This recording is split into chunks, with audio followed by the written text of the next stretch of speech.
Hi there, it's Carl Irwin, the Common Magician. I've got something interesting to share with you to discuss. This is based on a comment that I got after going over some table riffle shuffles, false shuffles.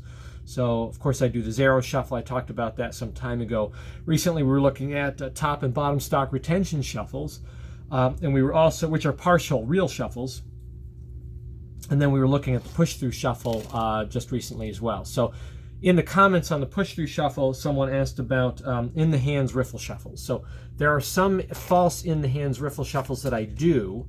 There's one in particular that I do that is really my own that I do. But there are some others that I do. So this would be the Heinstein shuffle.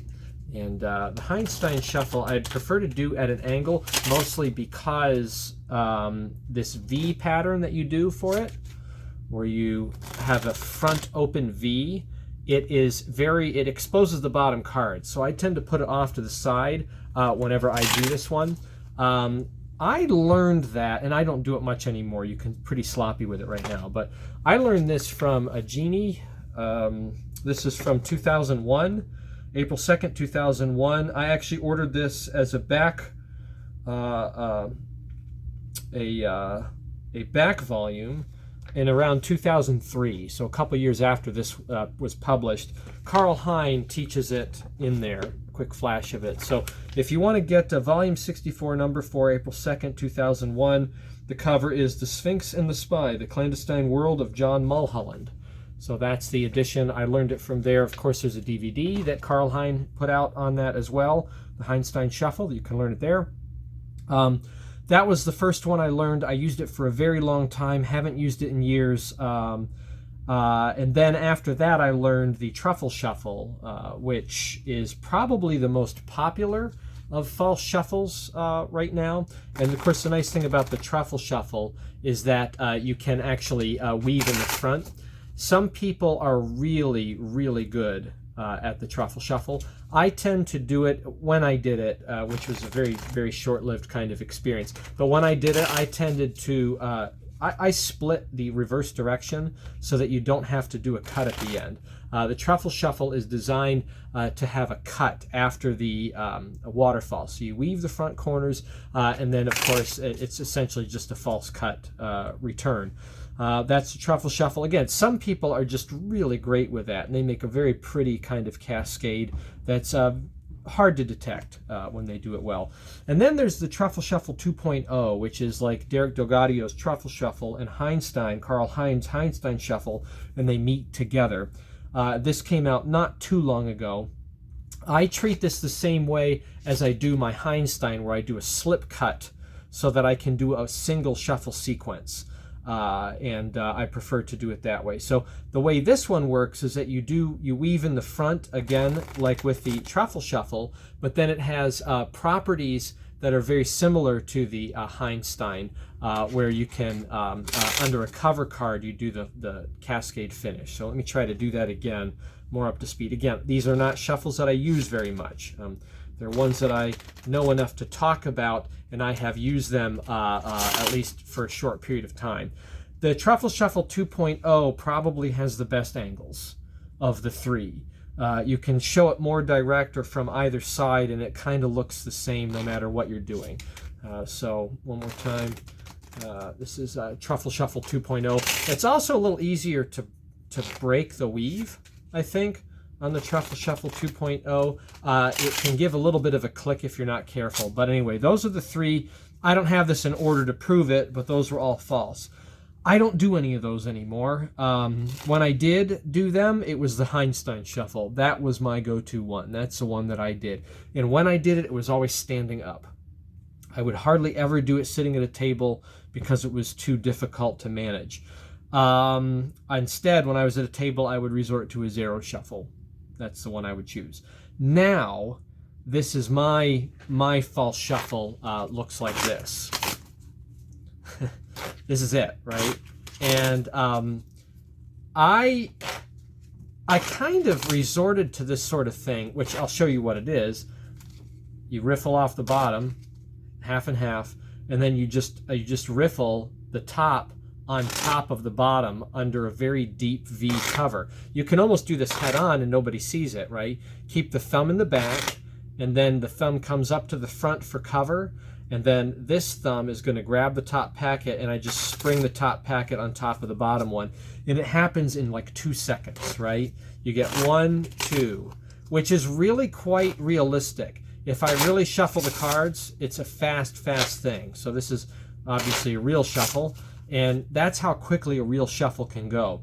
Now, I decided to do this based on what I saw from Leonard Green and some stuff he would do on a table. He would do a shuffle, false shuffle, where he would riffle and the cards weren't even touching each other. They would do this, right, off to the side. He'd go off to the side and riffle like that, and then he would just gather the top on the bottom. I again saw this later on after I had resorted to doing the same kind of thing in the hands, but then adding that little cascade spring on the right, mostly for the sound, just because people expect to hear that and see it. So you can sort of see a slight visual, but you mostly hear it. Very quick shuffle, very realistic. It's not showy. It's not really convincing if you were to say, I'm going to shuffle the cards now, watch me shuffle, right? This is more like I'm talking about something completely different and I shuffle the cards, right? I started doing this, and then I saw a Penguin Live lecture where Dan Harlan did something quite similar. His shuffle is like this. He just doesn't do the spring. It's the same idea, but he just springs he riffles the top back on the bottom and then just pretends to gather them together. And very similar kind of idea, he just does it. He doesn't point to the fact that he's shuffling, but that's his false shuffle. And I knew I was quite validated after seeing that my idea certainly was sufficient. I always knew it was, I always felt it was, but it's just helpful to see some well-known person doing something quite similar. But anyway, that's all I have on false shuffles. So if I were to recommend one of the big three, I would probably recommend Truffle Shuffle 2.0 because it's an improvement on the Heinstein. It's sort of like the Truffle Shuffle, but it really is more like the Heinstein. It's like it's a reversed V Heinstein. And because it's a reverse V Heinstein, it actually gives you more control over the packets. It's a lot easier to cover and a lot easier to control and unweave. So I'm actually shocked that Carl Hein didn't invent that one. I'm kind of surprised that he invented the original one, because the 2.0, Truffle Shuffle 2.0, is easier than the Heinstein. And I'm kind of surprised he didn't just come to that originally. But anyway, that's what I would recommend out of the three. Over the other two. The second one I would recommend probably is the Heinstein. I think it's a little more deceptive, even though it has kind of an awkward handling. It gives better cover.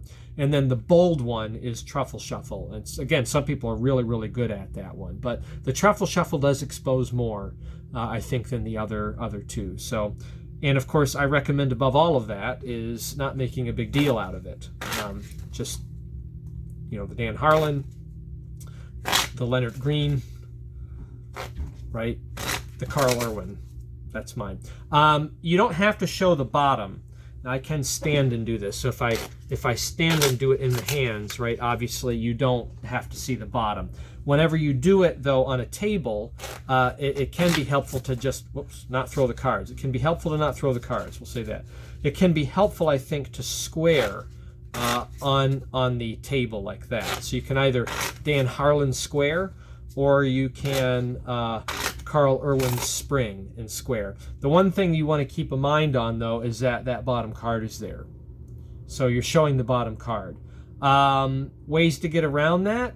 Well, because what's happening here involves a spring on one half, you will create automatically a bridge. So one thing you can do is let the bridge happen and then cut, right? And then you should maintain, or you can cut and just maintain a break or something. You could cut, maintain a break. Another possibility is to run one card, right? Do optical, run one card, and then what you have is you have one displaced card. You can do the shuffle again, and then you can just reverse run, right? You can reverse optical and then run it back. A lot of different ways to handle that, just changing the bottom card. But anyway, those are my recommendations for in the hand shuffle.